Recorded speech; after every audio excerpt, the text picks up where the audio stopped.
1000 கோடி எடுத்தால் கூட சில பேர் மக்களுக்கு பிடிக்காது. 5 கோடி படம் ஜெய்மீன் படத்தை வந்து உச்சத்துக்கு கொண்டு போயிடுவாங்க. சில படங்கள் 1000 கோடி போட்டு எடுப்பாங்க, பார்க்க மாட்டாங்க, தேட்டருக்கு வர மாட்டாங்க. ஸோ அது மக்கள் தீர்ப்பு, மகேஷன் தீர்ப்பு, கடவுள் மாதிரி. ஸோ அது மாதிரி சாப்பாடு. அடுத்து 2 கோடிக்கு போனீங்கன்னா மிஸ்டர் இப்போ சொல்லுங்கள், நீங்கள் மிமிக்ரி எல்லாம் பண்ணுவீங்களாமே சார்? ஏதோன்னா உங்களுக்கு சிவகார்த்திகேயனுக்கு இப்போ ஒத்துமையான விஷயம் என்ன? உங்களை எதுக்காக பிடிக்கும்? அவருக்கு என்ன பிடிக்குன்னா க்யூட் பாய், நல்லா நடிப்பேன், அவரோட படங்கள்லாம் நிறைய போடணுன்னு எல்லாத்துக்கிட்டையும் வாய்ப்பு தான் கேட்குறேன். முடிஞ்சு இன்னும் நட்பை கிரியேட் பண்ண முடியல. அதுக்காக தான் மறுபடியும் டெக்ஸ்டைல் பிஸ்னஸ் பண்ணி தான் பண்ணணுங்கிற காலத்தின் கட்டாயம் வந்துகிட்டு இருக்கு. கேள்வி கேட்டு நீங்களே பேசலாம், நான் எப்போ சார் பேசுறேன்? Very good, super. அது ஒரு எனக்கு ஒரு சரி சொல்லுங்க. என்ன ஒத்துமான சிவகார்த்திகேயன் உங்களுக்கும் சிவகார்த்திகேயன் இப்போ எனக்குன்னா ஒன்று, உங்களுக்கு என்ன அவருக்கு பிடிக்கும்? ஸ்கிரிப்ட் சார், ஸ்கிரிப்ட் ஒர்க்கு வந்து ரொம்ப பிடிக்கும். சொல்லியிருக்கா பிரஷ் அவருக்கு, சிவாக்கு வந்து நம்மளுடைய ஸ்கிரிப்ட் ஒர்க் ரொம்ப பிடிக்கும். ஓ, நீங்கள் ஸ்கிரிப்ட் ரைட்டரா? ஆமாம் sir, very nice. Script writer, நிறைய இதில் கண்டென்ட் டைரக்டர் பண்ணியிருக்கேன். படங்கள் வந்து ஒரு 7 படம் பண்ணியிருக்கேன். தில்லுக்கு தொட்டு, அண்ணனுக்கு ஜெய். ஏன் சார் பகீரால உங்க கூட பண்ணியிருக்கேன் சார். அண்ணனுக்கு ஜெயில நான் பண்ணியிருக்கேன் சார். அப்படிங்களா? வக்கீலா வருவேனே. ஆமாம் சார், நீ பண்ணியிருக்கேன். அதே போல் பகீராலே நம்ம பண்ணியிருக்கோம். பகீரால எந்த ரோடு? பகீரால எங்க ரோடு? ஆக்சுவலாக ஒரு வெஜ் ரோல் கொடுத்து சாப்பிட்டு போன்ட்டாங்க, கட் பண்ணிட்டாங்க நிறைய சீன்.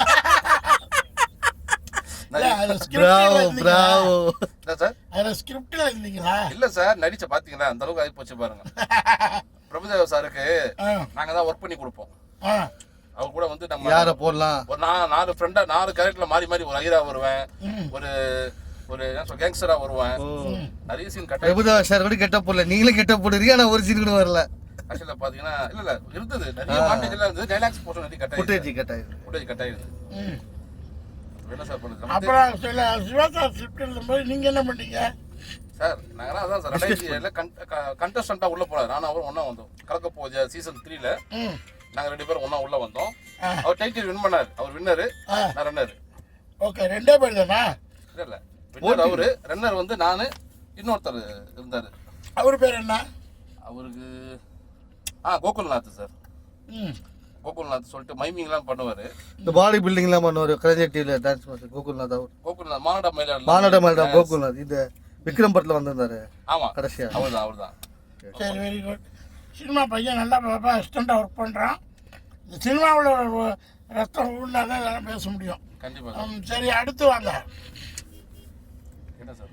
அடுத்து இன்னும் பெரிய டைரக்டர் நெல்சன் சாருக்கும் உங்களுக்கு என்ன நட்பு? சார் நான்லாம் வந்து அவரு கிரியேட்டிவ் டைரக்டரா ஒர்க் பண்ணியிருந்தார் விஜய் டிவில. நான் ஒரு கீழே கண்டென்ட் டைரக்டரா ஒர்க் பண்ணியிருந்தேன், குழந்தைங்க ஷோ. கிரியேட்டிவ் டைரக்டருக்கும் கண்டென்ட் டைரக்டருக்கும் என்ன வித்தியாசம் சார்? நாங்க வந்து இப்போ ஒரு ஸ்கிரிப்டை வந்து அப்ரூவல் பண்ணி இது ஓகே பண்ணலாமான்றத அவர்கிட்ட தான் நாங்கள் அப்ரூவல் வாங்குவோம். அவர் நெல்சன் சார் பார்த்துட்டு இது வேணாம்மா, இது மாட்டிங்க, ஆனால் இது வேணாம், இது கொஞ்சம் இதுவாக இருக்கும், அபார்ஷனாக இருக்கும், கொஞ்சம் மாற்றிடுங்க. நீங்கள் எழுதுகிற கண்டென்ட்டுக்கு அவர் ஃபைனலைஸ் பண்ணுவார். அவர் தான். அவருக்கு மேலே மொட்டை மேலே உட்காந்துருப்பார் சார். அவருக்கு மேலே இல்லை, அவர் தான் ஃபைனல். அவர் தான் கிரியேட்டிவிட்டி. ஆமாம், கிரியேட்டிவிட்டி அவர் தான் சார். இல்லை, அதுக்கு மேலே சேனல் கட்டி இருப்பாங்களான்னு கேட்டேன். ஆமாம் சார், இருப்பாங்க. அதுக்கு மேலே சார் இருப்பாங்க, பிரதீப் சார் இருக்காங்க, நிறைய பேர் இருக்காங்க. அவர் இப்போ இருக்காரு, அப்போ அவர் தான் சார். நான் பிரதீப் பில்ராய் சார் தான் இருந்தாங்க. அவ்வளோ நாளாக இருக்காரா? ஆமாம் சார். சரி, அப்புறம் நெல்சன் சார் உங்களை அவர் எப்படி ஜெயிச்சார்? நெல்சன் சார் அவர்கிட்ட தான் நீங்கள் போயிட்டு இருக்கணும். கண்டிப்பா உங்களுக்கு தெரிஞ்ச நாளைக்கு சொல்லுங்க. நேரம் சார், நல்ல ஒரு டெடிகேஷன் பர்சன் சார். அவர் வேட்டை மன்னனே வந்து பார்த்தீங்கன்னா வேட்டை மன்னன்லேயே பயங்கர ஒரு இதுவாக வேண்டியது. ஏதோ ஒரு திருஷ்டி வச்ச அப்புறம் ஸ்டாப் ஆயிடுது. அதுக்கப்புறம் மொத்தமாக ஃபயரை சேர்த்து கோலமாக காட்டினார் பாருங்க ஜெயிலரு. தொடர்ந்து இட்டு தானே சார். நீங்க அவர் படங்கள்ல எந்த படம் நடிச்சிருக்கீங்க? என்ன சார் இப்படி கேட்டீங்க? இல்லை சார், நடிக்கிறேன் சார். அப்படி இல்லை சார், அது வாய்ப்பு பண்ணது அவரே கண்டிப்பாக கூப்பிட்டா அது நல்லா தான் இருக்கும் சார். நம்ம போய் கேட்கறது நல்லா இருக்காது. நீங்கள் எந்த டைரக்டரும் கூப்பிட மாட்டாங்க. அவங்களுக்கு கதையில ஸ்கிரிப்ட்ல இல்லாத வரலையும் நம்ம தான் அன்பு. நான் என்னுடைய 150 படம் வளர்ச்சிக்கு என்ன காரணம் நினைக்கிறீங்க? என்ன காரணம்? தொடர் தொடர் தொடர் விட்டா முயற்சி. நெல்சன் சார் நான் அவர் ஆஃபீஸுக்கு 20 ட்ரிப்பு போய் பார்த்துருப்பேன். என்னுடைய தொல்லை தாங்க முடியாமல் ஒரு கேரக்டர் போட்டார். ஆனால் சின்ன கேரக்டர் டாக்டர் படத்தில். சார் அவர் அட்ரஸ் கொடுத்துருக்கேன் சார். நாளைக்கு தான் நான் போயிடுறேன். அட்ரஸ் தேடணும், சினிமாவில் வாய்ப்பு தேடணும். கரெக்டாக சொன்னீங்க சார். ஆமாம் சார், நம்ம வந்து இந்த காக்கா மாரி இருக்கணும், கொத்திட்டு போகிறது இருக்கணும், தவிர நம்ம வெயிட் பண்ணக்கூடாது. யாராவது வந்து சிவாஜி சார் சொன்ன மாதிரி காலை ஆட்டிக்கிட்டே இருக்கணும். ஏன் சார் கொசு கடிக்கணும்னா? இல்லை, உயிரோட இருக்கானா இல்லையா, உங்களுக்கு கொசு கடிக்குதா? உயிரோட இருக்கானா இல்லையான்னு கூட நீங்கள் சினிமா அவ்வளோ அவசரம். ஏன்னா அவங்க பல டென்ஷனுங்க, பல கோடிகளை போட்டுக்கிட்டு. ஆமாம் சார். இந்த படம் ஓடுறதுக்காக அவங்க அரும்பாடு படும்போது நம்ம ஆஃப்டர் ஆல் ஒரு சின்ன சீன் பண்ணும்போது நமக்கு இவ்வளோ பெயின் இருக்குங்கிறமே. அது கதை சரி, அவரோட செஞ்சீங்க. அப்புறம் வேற யார் நடிகர் யார் உங்களோட இருந்தாங்க?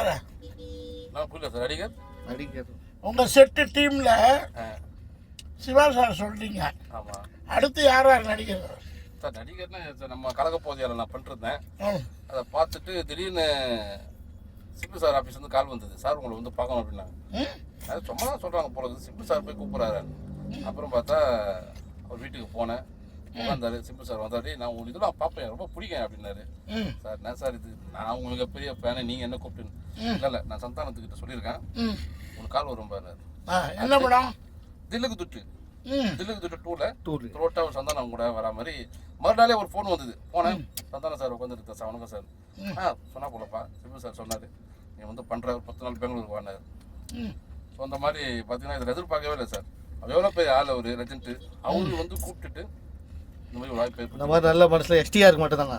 அப்படி கிடையாது, சினிமாவோட எஸ்டிஆர் ஹெல்ப் பண்ணதை டிஎஸ்ஆர் சேனல் நான் சொல்லிக்கிறேன். பார்த்தீங்களா எப்படி ராஜமௌலிக்கு ஒரு ட்ரிபிள் ஆரோ. நானும் எஸ்டிஆர் யார் தெரியுமா? ஒரே மண்ணில் பிறந்தவர்கள். மாயவரத்துலையா? மாயவரத்தில்.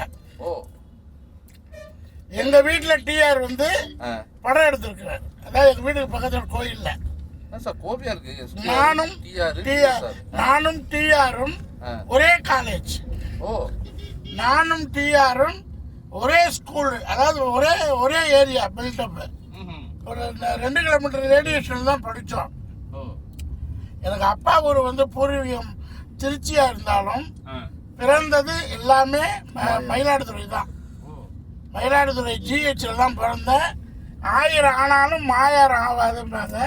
சிம்பு சார் இடத்துல நான் நடிக்கிறதுக்கூடிய வாய்ப்பு தானாக அமையும். இப்போ கூட போயிருக்கிறேன், போய் பார்க்கணும், நட்பை கிரியேட் பண்ண முடியல. எனக்கு தெரிஞ்சு மயிலாடுதுறையில் பெரிய நடிகர்கள் இன்னும் சிம்பு டிஆர் அளவுக்கு அது ஒரு நேரம் வரல, வந்துகிட்டு இருக்கு. சரி ரைட்டு, அடுத்து சொல்லுங்க. வேற எந்தெந்த நடிகர்கள் உங்களுக்கு நட்பு ரீதியான டைரக்டர்ஸ், நடிகர்கள்? இப்போ நம்ம குட் பேட் அக்லி நம்ம டைரக்டர் ஆரிக் ரவிச்சந்திரன் சார் இருக்காங்க. ஆமா, ரவிச்சந்திரன், ஆரிக் ரவிச்சந்திரன் சார் வந்து ஆஃபீஸில் ஃபோன் பண்ணாங்க. அவருடைய அப்பா தான் வந்து அவர் கூட எல்லா பட்ட அசோசியேட் டைரக்டர் ஒர்க் பண்ணுவார். அசோசியேட்ல co director. Sorry, co director கரெக்டாக சொன்னீங்க பாருங்க. கேவி ஆனந்தா. அவர் என்ன பண்றாரு, அசிஸ்டன்ட் டைரக்டர் கூப்பிட்டாரு. சார் உங்க டைரக்டர் வந்து ஆரிக் ரவிச்சந்திரன் கூப்பிடணுமான்னு. என்னவோ தான் பையன்றத அவர் சொல்லாம நான் போய் பார்த்தேன். இல்ல அவர் வந்து பெரிய கோ டைரக்டர் ஆர்கே செல்வமணி, இந்த மாதிரி பெரிய பெரிய ஆளுகிட்ட வேலை பார்த்தவர். 30 ஆண்டு காலமா 25 ஆண்டு காலம் வேலை பார்த்து ரவி சார் வந்து தன் மகனை படிக்க வச்சாரு. ரவி சார் தன் மகனை படிக்க வச்சு, அது ஆதிக்கு எப்படின்னா ஒரு இன்டர்நேஷ்னல் ஸ்கூலில் படித்ததுனாலையோ ஒரு நல்ல ஒரு ஆட்டிடியூட் உள்ள ஒரு கிரியேட்டிவிட்டி உள்ள ஒரு பர்சன். ஆதிக்கோட நடிச்சிருக்கிறேன் எல்லா படங்களும். நான் அவரோட கம்பெனி ஆர்டிஸ்ட்டு. இந்த குட் பேட் அக்லியில் அன்ஃபார்ச்சுனேட்லி அதான் நமக்கு எல்லாம் படம் தானாக வருதுன்னு வீட்டில் படுத்து தூங்கி இருந்தால் ஒரு படமும் வராது. முதல்ல வாய்ப்புக்காக அழிஞ்சோம், இப்போ நட்பை கிரியேட் பண்ணோம். படம் பிச்சுக்கிட்டு போது 3 மணி நேரம் மக்களை சிரிக்க வச்சு அப்படியே அந்த கமல் சார் பாடலாக இருக்கட்டும், அது ஒரு ஸ்டைல், அது ஆதிக் சாருடைய ஸ்டைல். ஒரு மனிதனை 3 மணி நேரம் உட்கார வைக்கணும், ஸ்கிரிப்டில் உட்கார வைக்கலாம். விஜயசேகர் படம்லாம் ஸ்கிரிப்டில் உட்காரோம், பாக்யராஜ் படம்லாம் ஸ்கிரிப்டில் உட்காரோம். அதே ஒரு சில படங்கள்லாம் பார்த்தீங்கன்னா பாண்டியராஜ் சார் படம்னா காமெடி ரொம்ப பெருசாக அழட்டிக்க மாட்டாங்க. ஆனால் படம் நல்லா ஓடிடும். ஆமா பாட்டி சொல்லி தட்டாது, ஆண் பாவம், பொண்டாட்டி சொன்னா கேட்டுக்கணும், நிறைய படங்கள் சொல்லிகிட்டே போகலாம். ஆமா அந்த மாதிரி வரிசையில் ஆதிக்க ரவிச்சந்திரன் வந்து ஸ்மூத்தாக ஜாலியாக ஃபன்னாக இன்டர்நேஷ்னலாக கொண்டு போகக்கூடியவர். அது மேக்கிங் வந்து அவ்வளோ super, good bad ugly. But என்னென்னா ஒரு இது இருக்காது, ஹார்ட்வேர் இருக்காது, சாஃப்டாக மக்களை கொண்டு போவார். அதான் சொன்னது 2-3 பாட்டு ஒத்தாயிரம் அது மாதிரி கொண்டு வந்து நல்லா அப்படியே பண்ணியிருக்காரு. அந்த படத்தை பற்றி விமர்சனம் வந்து மக்கள் சொல்லிட்டாங்க. ஸோ நம்ம டைரக்டரை பற்றி அப்புறம் பேசுவோம். அடுத்து வரேன். அதில் என்ன சாப்பிட்டுக்கிறேன் ப்ளஸுக்கு ஓகே சார், அது முடிக்கல கண்டென்ட். ஓகே ஓகே ஆரம்பிங்க. ஸோ சினிமாவின் சாப்பாடு 5 கோடி. இன்னைக்கு வந்து 15 கோடி இருந்தால் சாப்பாடு எப்படி இருக்கும் சொல்லுங்கள் சார். என்ன சார் ஒரு பட்ஜெட் ஒரு படத்தோட பட்ஜெட் இப்போ தனுஷ் சார் படம் ஒரு 25 கோடியில் பண்ணுறாங்க. இல்லை சிவகார்த்தியின் படம் 40 கோடி. விஜய் ஆண்டனி சார் படம் 20 crore. இந்த மாதிரி போயிட்டு இருக்குது. ஒரு 20 crore மூவியில் சாப்பாடு எப்படி இருக்கும் சார்? உங்களுக்கு தெரியாதில்ல, சினிமாவில் உங்களுக்கு தெரியாதில்ல, மொத்தம் 3 கேட்டகரி இந்த இது இருக்கு. Good bad ugly. Good bad ugly மாதிரி இதை நான் ஒரு இதுவாக சொல்லிட்டோங்களா? இதில் வந்து பார்த்தீங்கன்னா 3 கேட்டகரி. ஃபர்ஸ்ட் கேட்டகரி சொல்கிறேன் பாருங்க. திடீர்னு சினிமா ஃபர்ஸ்ட் கேட்டகரி என்ன பண்ணுறாரு, அதாவது இப்போ ஃப்ரெஷ் பாட்டில் எப்படி உடச்சி அப்படி கொடுத்தாங்கன்னா ஒரு ஃபர்ஸ்ட் கேட்டகரி. அதே நான் பண்ணுறது பம்பில் தண்ணியை பிடிச்சி கொடுத்தாங்கன்னா செகண்ட் கேட்டகரி. தண்ணிக்காக போகிற வேலை போய் புஷ்டு போனாங்கன்னா third category sir. Super sir இப்படி 3 கேட்டகரி சார். எப்போ கிடைக்கிறது அந்த கேட்டகரி எப்போ கிடைக்கும்? வந்தோடனே அது நம்ம ஒரு 1000 கோடி அதிபர் வந்துடுறாரு, நான் வீட்டில் மினரல் வாட்டர் தான் கொடுக்குறேன், சினிமாவில் கொடுப்பாங்களா? இல்லை இல்லை சார், அது கொஞ்சம் ஹார்ட் ஒர்க் போடணும் சார். நம்ம தேர்ட்லேருந்து செகண்டுக்கு போகணும். செகண்ட் அதுக்கு என்ன கொஞ்சம் நம்ம படம் ஓடணும். என்ன ஹார்ட் ஒர்க் பண்ணணும் சார்? ஹார்ட் ஒர்க் போனால் நம்ம திறமையை ஸ்கில்லை வளர்த்து நல்லா நடிக்கணும். நீங்கள் சொன்ன மாதிரி தான் சார், வாய்ப்பு வரும்னு உட்காந்துட்டு இருக்காம வாய்ப்பை தேடி உருவாக்கணும். ஸோ தொல்லை பண்ணியாவது ஒரு கேரக்டரை வாங்கி அதுலேருந்து அதுக்குள்ள நம்ம ஏதாவது ஒரு விஷயத்த பண்ணி நல்லா இருக்கே சொல்லிட்டு 4 பேர் கூப்பிட்டு அவனை சேர நடிகை வச்சு அனுப்புற மாதிரி இல்லாமல் நடிக்க வச்சு அனுப்பணும். அப்படி சொல்றேன் நான். நிறைய விஷயம் இருக்கு சார், உங்களுக்கு தெரியாதுல்ல சார். உங்களுக்கு தெரியாதுல்ல, ஒன்றும் இல்லை. ஒரு ப்ரொடியூசர் வந்து சாரை யார் அனுப்பிச்சா கேட்டா அவன் ஃபர்ஸ்ட் கேட்டகரி, உன்னை யார் அனுப்பிச்சான்னு கேட்டா அவன் செகண்ட் கேட்டகரி. இப்படி பல விஷயம் இருக்கு. 3வது கேட்டகரி வரலையே நீங்க இருக்குது. இப்போ பார்த்தீங்கன்னா ப்ரொடியூசர் கிட்ட வந்து நீங்க ஃபோன் பண்ணி காசு கேட்டீங்கன்னா நீங்க செகண்ட் கேட்டகரி. ப்ரொடியூசர் வந்து நீங்க வந்து ஃபோன் பண்ணி காசு கேட்டீங்கன்னா நீங்க செகண்ட் கேட்டகரி. அவர் உங்ககிட்ட காசை போட்டு காசு வந்துச்சா பாருன்னு கேட்டா ஃபர்ஸ்ட் கேட்டகரி. இப்போ நிறைய கேட்டகரி. தேர்ட் கேட்டகரி கண்டுக்க மாட்டாங்க சார். வரும்போது தருவையா அவ்வளோதான். தேர்ட் கேட்டகரி நீ காசு கொடுக்கணும். நடிகை வச்சு நீ காசு கொடுத்துட்டு போகணும். போடா இன்னும்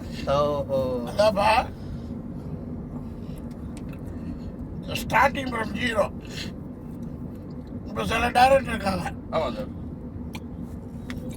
நீங்கள் சக்ஸஸ் தான் பிரபலசாலமன் இருக்காரு. நீங்கள் சக்ஸஸ் தான் பண்ணிட்டு போன அவர் கல்லையும் பேச வச்சுருவாரு. உங்களை நடிச்சு பாருங்க.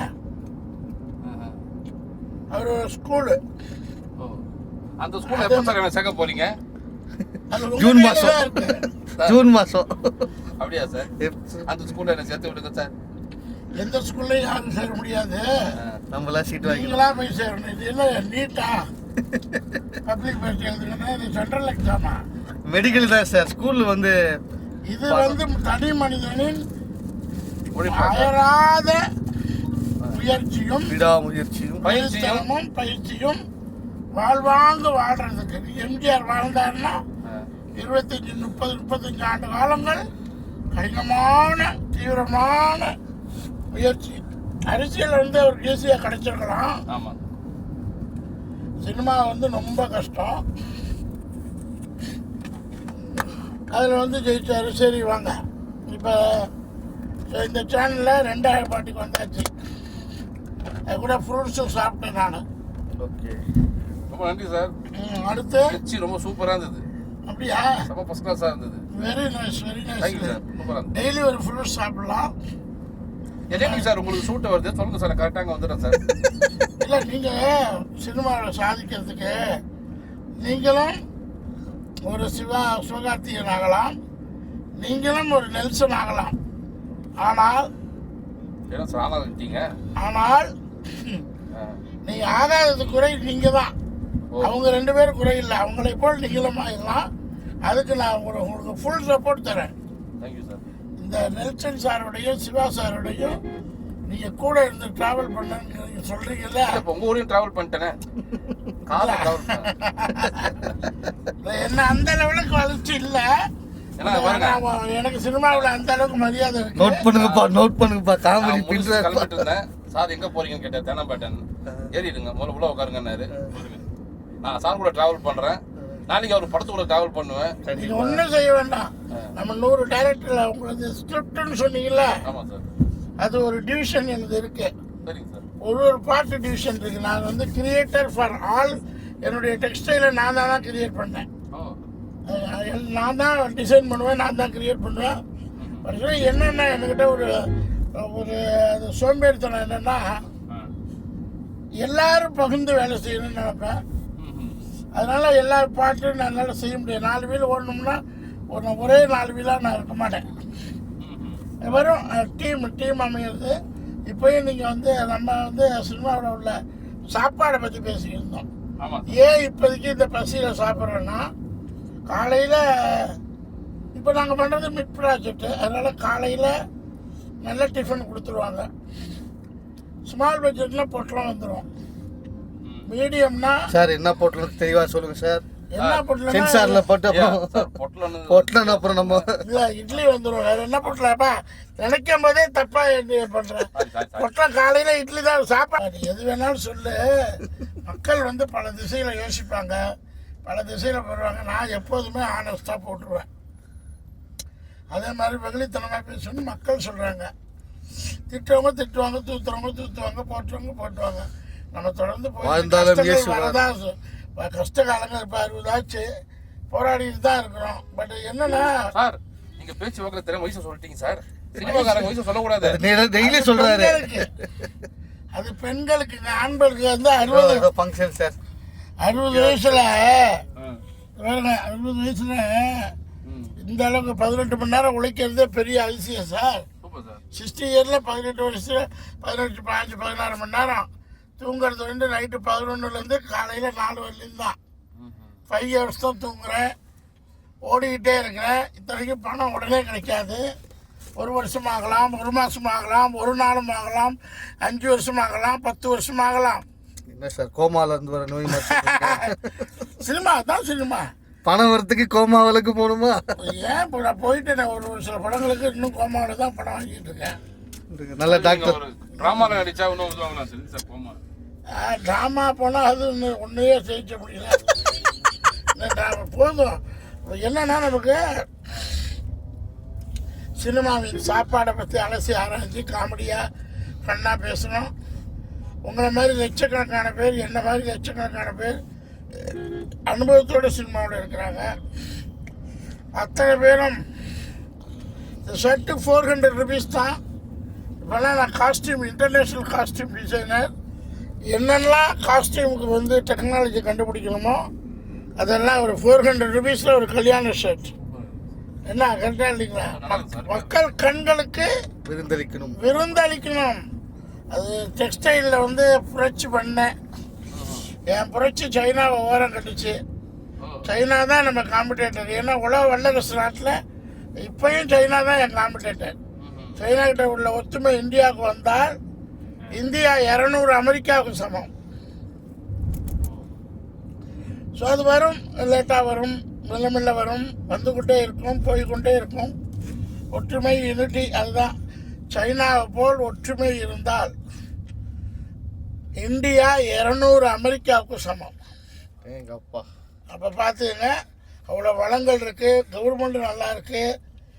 இன்னும் இல்லை இந்த வளநாட்டில், என்ன இல்லை இந்த திருநாட்டில் ஏன் கையை அமெரிக்காவில் அப்படி இல்லை, வெளிநாட்டில் யாருக்கிட்டே யாரும் கையேந்த வேண்டிய ஹியூமானிட்டி எல்லாம். We are rule the world. We are not only rule the our places. We are globally ruled. அவ்வளோதான். குளோபலைஸ் ஆச்சான்னா you are the king. Dream set பண்ணுங்க. Your dream is globalise. Your attitude globalise. எல்லா வளங்களும், எல்லா உணவுகளையும் சாப்பிட்ணும், எல்லா பழங்களையும் சாப்பிட்டு உலக லெவலில் சாப்பிடணும். சினிமா உணவு ஸ்டெப் பை ஸ்டெப்பாக ஏறும். ஒரு கட்டத்தில் குயின் கிங் அந்த மாதிரி ட்ரீட்மெண்ட் பண்ணுவாங்க. ராஜ சாப்பாடு கியூன், ராஜா, ராஜராஜ சோழன், ராஜா, ராணி, அந்த பேரெல்லாம் சொல்லுவாங்க. ராணி மங்கம்மாள், ராஜாதித்ய சோழன். அவங்க வீட்டில் எப்படி சாப்பாடு? அருள்மொழிவர்மன், ராஜராஜ சோழன், ராணி மங்கம்மாள், இவங்கெல்லாம் ராணிகளாகவும் ராஜாக்களாகவும், வீரபாண்டிய கட்டபொம்மன், மேலுநாச்சியார், இந்த மாதிரி வீட்டில் உள்ள உணவுகள் எப்படி பரிமாறப்பட்டதோ அத்தனையும் இன்னைக்கு சினிமாவில் ஜெயிச்சால் கிடைக்கும். அதை அனுபவிச்சுக்கிட்டு இருக்காங்க நிறைய பேர். நீங்கள் வந்தீங்கன்னா அதை பார்க்கலாம். அந்த அளவுக்கு சினிமா வந்து சொர்க்கம். ஒரு ராஜா ராணி ட்ரீட், ஒரு கியூன் ட்ரீட், ஒரு ராஜா ராணி கியூன். அப்புறம் பேரரசருக்கு என்னங்க பிரின்சஸ் ட்ரீட்டு. ராஜா இளையராஜாவுக்கு என்ன ராஜா லிட்டில் பிரின்சஸ். லேடியா சொல்லிட்டு சொல்றேன், எனக்கு அதான் சார் பிடிக்கும் சார். ராஜாவுக்கு அப்புறம் யாரு? இளையராஜா. ராஜாவுக்கு அப்புறம் ராணி, அவங்க 2 பேரும் ஜோடி. இளவரசருக்கு என்ன இங்கிலீஷ்ல? பிரின்சஸ் தான். பிரின்சஸ் இளவரசி, பிரின்ஸ். அவங்க ட்வின்ஸ், 2 பேர் பிறந்தா ட்வின்ஸ். இல்ல இளவரசருக்கு என்ன தமிழ் தெரியும்? பிரின்ஸ் தான் சார், பிரின்ஸ் தான். Prince, Prince. ஒரு பிரின்ஸ் மாதிரி, இளவரசர் மாதிரி, ஒரு இளவரசி மாதிரி, ஒரு ராஜா, கிங், குயின், பிரின்ஸ், ஜாக். இந்த மாதிரி சீட்டு கட்டில இறங்கிட்டீங்க. இந்த சொர்க்க லைஃப் உணவுலையும் சரி, உடைகள்லையும் சரி, ஆபரணங்களையும் சரி, டிராவல்லையும் சரி, சினிமா ராஜ்யம், த கிரேட் ராஜ்யம் இன் த வேர்ல்டு.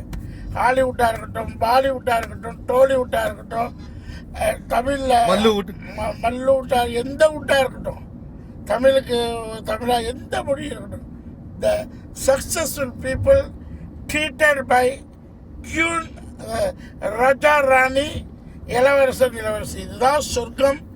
அந்த அளவுக்கு பெயினும் இருக்கும். நாட்டை காப்பாற்றுற ராஜாவுக்கு எவ்வளோ பெயின் இருக்குமோ அந்த அளவுக்கு சப்போர்ட்டாக இருக்கும் சினிமாவில். இது ஒரு சொர்க்க லைஃப். இங்கே சாப்பாடு ஆரம்பம் வந்து ஸ்மால்லேருந்து ஆரம்பித்து ஒரு 4 இட்லி அப்படியே நின்றுட்டு சாப்பிட்றது ஆரம்பித்து ராஜா மாதிரி போடும். இதுதான் சினிமா சாப்பாடு. அதான் நான் உங்களுக்கு வீடியோவில் போகிறேன். சில இடையில ஹோம்லியை கலந்துக்கிட்டு போடுறேன். நீங்கள் தொடர்ந்து சேனலை லைக் பண்ணுங்கள், ஷேர் பண்ணுங்கள், சப்ஸ்கிரைப் பண்ணுங்கள். சினிமாவின் சாப்பாடு சொர்க்கம். சினிமாவில் நடித்தவங்க எக்ஸசைஸ் பண்ணிக்கலாம், 130 வயசு வரலையும் வாழ்ந்துருக்காங்க. விஎஸ் ராகவன் வாழ்ந்துருக்காரு, எம்ஜிஆர் சார் 88, அம்மா 68, டெல்லி கணேசர் 80. இல்லை, நான் popularity hero and heroine. Sir எல்லாம் ஹீரோ அண்ட் குருட்டுக்கல்லியாக கேட்குறப்பா. நான் ஹீரோயின் வாழ்ந்தவங்க, அவங்க வாழ்ந்தவங்கள சொல்றேன். ஏன்னா எஸ்எஸ்ஆர் ஹீரோ தான். நீங்க டிஎஸ்ஆர் எஸ்எஸ்ஆர் அந்த இதுல எஸ்எஸ்ஆர் வந்து ஹீரோ குறிப்பிட்ட படங்கள் தான். எம்ஜிஆர், என்டிஆர், இப்படி சொல்லி சிவகுமார் கூட இப்போ அவரு 100 வயசு சொல்லி வாழ்றாருல. கண்டிப்பா இருப்பார் சார். வாழ்ந்துகிட்டு இருக்காரு, 100 வயசு வந்துட்டாரு. இந்த மாதிரி சினிமாவின் ஹீரோக்களாகட்டும், சினிமாவின் ஹீரோயின் சௌகார் ஜானகி அம்மா, சச்சு அம்மா, இந்த மாதிரி கேஆர் விஜய் அம்மா, இவங்கெல்லாம் 70 கடந்து வாழ்கிறாங்கன்னா சினிமாவின் உழைப்பும் உணவும் எக்ஸசைஸ், அது என்ன உடற்பயிற்சி, உணவும் உடையும் உடல் பயிற்சியும் ஒரு சேர கிடைச்ச போதும். ஒரு சேர கிடைச்ச பொக்கிஷம் தான். ஸோ இந்த சேனலை லைக் பண்ணுங்கள். நாங்கள் வந்து யதார்த்தமாக பேசுகிறோம், ஆர்டிஃபிஷியல் தெரியாது. மக்கள்கிட்ட மக்களாகவே வாழ்கிறோம். உங்கள் வீட்டு பிள்ளையார் நினச்சி நினச்சிக்கலாம்.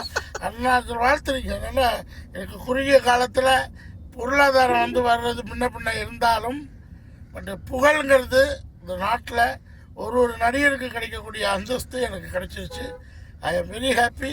சேனலை லைக் பண்ணுங்கள், ஷேர் பண்ணுங்கள். இன்னும் உலக விஷயங்களை இந்த டிஎஸ்ஆர் லண்டன் ஸ்டார் சேனல் மூலியமாக பல்லாயிரம் தேசத்துலேருந்து எல்லாத்தையும் நான் போடுறேன். ஸோ சேனல் லைக் பண்ணுங்கள், ஷேர் பண்ணுங்கள், சப்ஸ்கிரைப் பண்ணுங்கள். பாய். அண்ணா பாய்.